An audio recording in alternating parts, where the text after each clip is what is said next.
بسم الله الرحمن الرحيم. يا أهل باكستان، قد طال على الأحمديين ليل الظلم وهم على قدم الصبر راسخون. كم أصدرتم بحقهم فتاوى التكفير وأخرجتموهم بغير حق من حظيرة الإسلام. كم آذيتموهم وأرقتم دماء الراكعين الساجدين منهم ولم تبالوا بحرمة بيوت يذكر فيها اسم الله تعالى. كم كذبتم عليهم وأطلقتم حولهم من الشائعات التي لا أساس لها من الصحة. فهل هذا هو دأب أتباع سيد المرسلين صلى الله عليه وسلم؟ ماذا تنقمون من قوم يؤمنون بالله وحده ويقولون لا كتاب لنا غير القرآن ولا نبي لنا غير محمد المصطفى صلى الله عليه وسلم؟ أين أنتم من حديث النبي صلى الله عليه وسلم: من صلى صلاتنا واستقبل قبلتنا وأكل ذبيحتنا فذاكم المسلم له ذمة الله وذمة رسوله فلا تخفروا الله في ذمته. ترى كيف طابت نفوسكم أن تخالفوا قول نبيكم صلى الله عليه وسلم؟ هل يريق أتباع الأنبياء دماء الأبرياء باسم الدين ويذيقون غيرهم ألوان التعذيب والاضطهاد؟ من الذي قال لنوح عليه السلام: لئن لم تنتهي يا نوح لتكونن من المرجومين؟ وقال لإبراهيم: لئن لم تنتهي لأرجمنك واهجرني مليا؟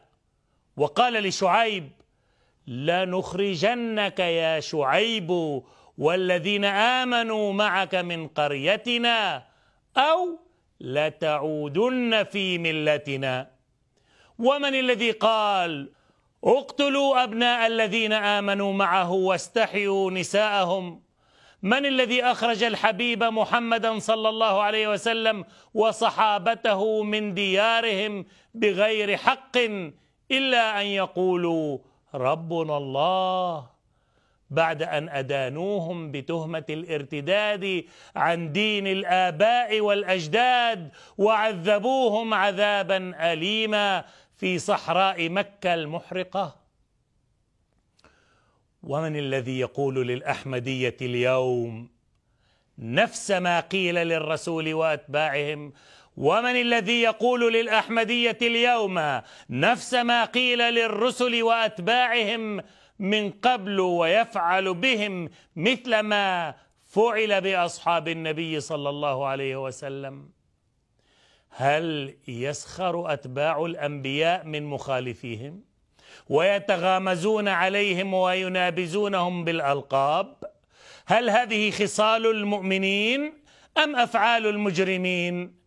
قال تعالى: إن الذين أجرموا كانوا من الذين آمنوا يضحكون وإذا مروا بهم يتغامزون وإذا انقلبوا إلى أهلهم انقلبوا فكهين وإذا رأوهم قالوا إن هؤلاء لضالون وما أرسلوا عليهم حافظين.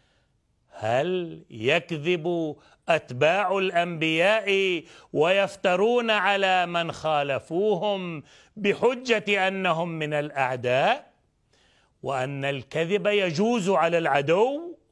فأين أنتم من قول الله تعالى: ولا يجرمنكم شنآن قوم على ألا تعدلوا، وقوله تعالى: كونوا قوامين بالقسط شهداء لله ولو على أنفسكم. إن أتباع الأنبياء هم من يقدمون للدنيا نموذج الصبر واحتمال الأذى في سبيل الله. لا تحمل قلوبهم حقدا ولا تعرف للانتقام سبيلا. شعارهم هو الحب للجميع ولا كراهية لأحد. ينصرهم ربهم ومولاهم ولو بعد حين، مهما أظلم عليهم ليل المحن فهم على يقين من طلوع الفجر، ولا تستطيع قوة في الأرض أن تضرهم لأن لهم صلة وثيقة بالسماء. يكيد لهم عدوهم ويمكر بهم، فيرددون مع القرآن الكريم قائلين: فكيدوني جميعا ثم لا تنظرون، إني توكلت على الله ربي وربكم، ما من دابة إلا هو آخذ بناصيتها، إن ربي على صراط مستقيم. ويرددون أيضا: وإن كان طائفة منكم آمنوا بالذي أرسلت به وطائفة لم يؤمنوا فاصبروا حتى يحكم الله بيننا وهو خير الحاكمين.